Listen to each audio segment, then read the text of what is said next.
Our foreign policy experts are here now to weigh in. Behnam Ben Taleblu is the Senior Director and Senior Fellow of the Foundation for Defense of Democracies. And also with us, Lieutenant Colonel Tony Shaffer is retired from the U.S. Army and is President of the London Center for Policy Research. Good morning, gentlemen. Great to have you. Good morning. Good morning. So many iconic moments yesterday. Tony, your reaction to President Trump's historic visit? Well, I think it was a productive and effective series of diplomatic, it was more pageantry. Obviously, there's a lot of traditions. There's a lot of things that President Trump did, walking in front of King Charles, tapping him, which I guess is forbidden. I don't know why. But more importantly, the military issues, I think, were prominently discussed. The one area which I think the two men disagree on still, which is very public and not going to go away, is Palestine and what happens regarding the two-state issue. But other than that, and the tariffs weren't reduced either. Both countries remain having the same tariffs, but the investment in the economy and development of technology is good. One of the other things which has been way underreported is the agreement to start building nuclear power plants. I've got a degree in environmental studies. Man, oh man, is this overdue. Nuclear power is the most efficient, at least cost overall once you get it going. It's safest, believe it or not. So overall, I think the range of things they talked about was extraordinary. And I think we're going to see a lot of good results come out of this after President Trump gets back. You know, Ben, picking up on what Tony just mentioned, I call it the trifecta in terms of energy, economic investment, as well as security with regard to joint military operations and all the things that come with that. I think it was a tremendous success. Yes, there's more work to do, but in terms of the foundation, I think it's clearly set. What say you? I fully agree, and it's a pleasure to be with you all. Good morning. With the Trump trip to the UK, not everybody gets a state visit. Fewer still gets two state visits at different times and on this scale. The previous guest mentioned pageantry. You know, style certainly had a substance of its own, but that didn't replace or eclipse the substance that you were talking about there. Both countries showed that they could protect their own domestic industries while still deepening international trade. The UK and the US also on the security side, for example, are both Five Eyes intelligence partners. This is a major Anglosphere intelligence sharing organization. I'm quite sure that stuff will be deepened in the years ahead. And to those, critiquing the president or the trip in general for achieving deals that will not, materialize or finalize by the end of his term, I think this is more proof that the president actually cares about having an enduring legacy beyond his second four-year term. Yeah, and cleaning up from the legacy of the previous administration. And with that, I want to pick up on something Alex Salvi noted in his report. Under President Biden, the U.S. withdrew its forces from Afghanistan, handing over Bagram Air Base to the Afghan forces. So here's what President Trump had to say, emphasizing that Bagram remains strategically important for a number of reasons.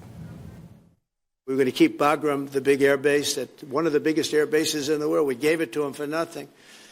We're trying to get it back, by the way. Okay, that could be a little breaking news. We're trying to get it back because they need things from us. We want that base back. But one of the reasons we want the base is, as you know, it's an hour away from where China makes its nuclear weapons. Yeah, this is such a strategic air base, Colonel Shaffer, that we gave up during Joe Biden's tenure. So your thoughts? I spent a lot of time at Bagram during my two tours in Afghanistan, and I agree completely. This is a strategic location. By the way, Kershaw, I was part of the planning on the Afghanistan withdrawal back in the first term, and I can tell you for a fact that there was never any intention of giving up Bagram, not once. And I put this failure at the feet of General McKenzie, the commander of Central Command, and General Mark Milley, the chairman of the Joint Chiefs, who literally, according to current reports, recommended we give it up. And it's completely insane. So it's a strategic asset. It gives us a lot of internal South Asia access regarding logistics, aircraft, other things that relate to special operations and intelligence collection. So I applaud this. Heck, I'd be on the first plane back if they asked me to go back and help out. So it's important.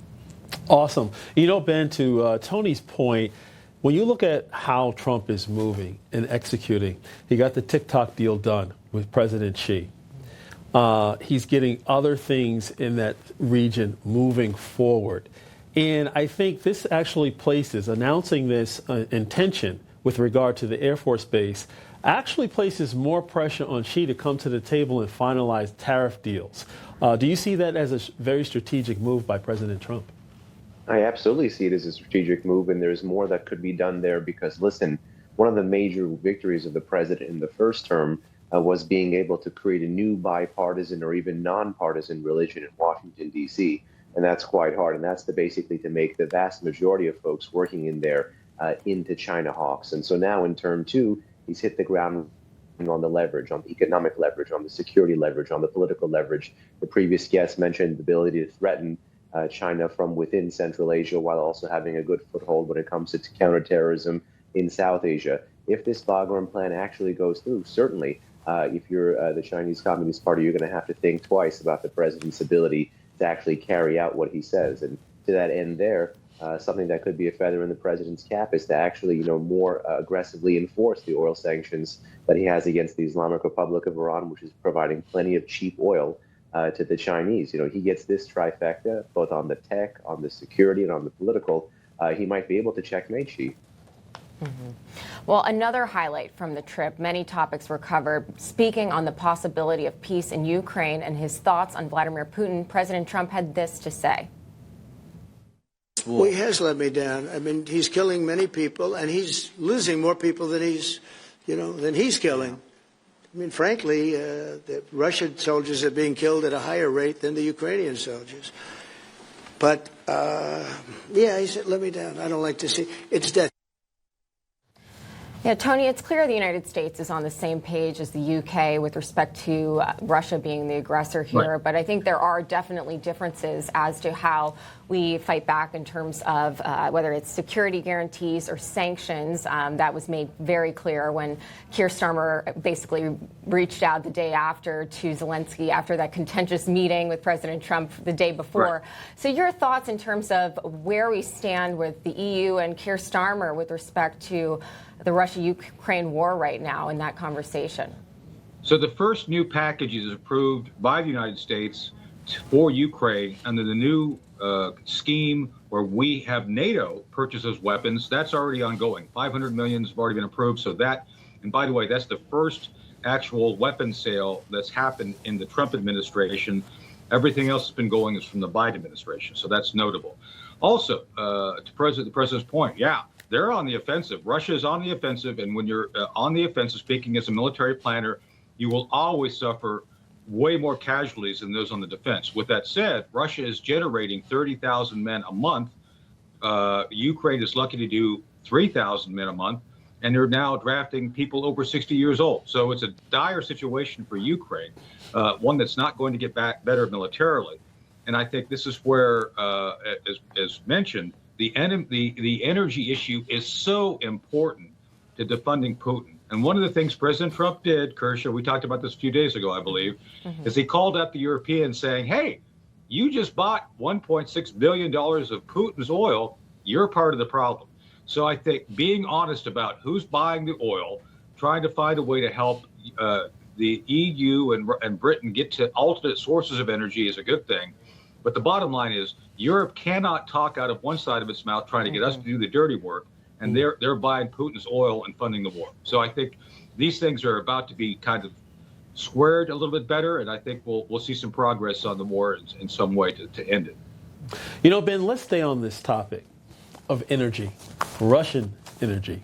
When you, like Tony just said, many of our allies in Europe, they're circumventing the policy decisions by President Trump and other leaders by actually doing business with Russia. But there's also a player in Southeast Asia. There's reports that Russia and Vietnam using energy profits to avoid possible sanctions from the U.S. with regard to arms deals. There's a lot of things going on that's directly tied to energy that actually empowers or emboldens Putin to continue to double down in this war. So what alternatives do we really have in this battle? Well, some would say there really is no way out but through until you can actually set the political conditions for a good negotiation at the negotiating table. You need to be able to actually impact, Putin's calculus on the battlefield or be able to hit him in the pocketbook.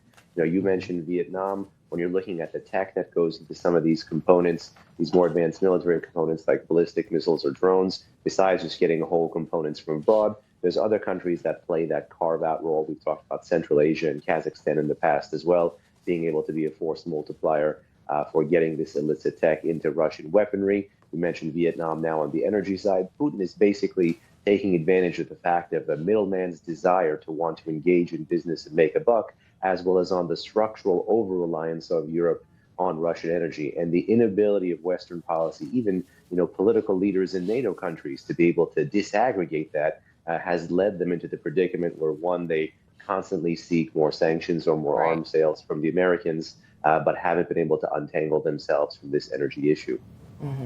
Well, Behnam Ben Taleblu and Colonel Tony Shaffer, thank you for joining us this morning. Appreciate it. Thanks, Tricia. Thank you.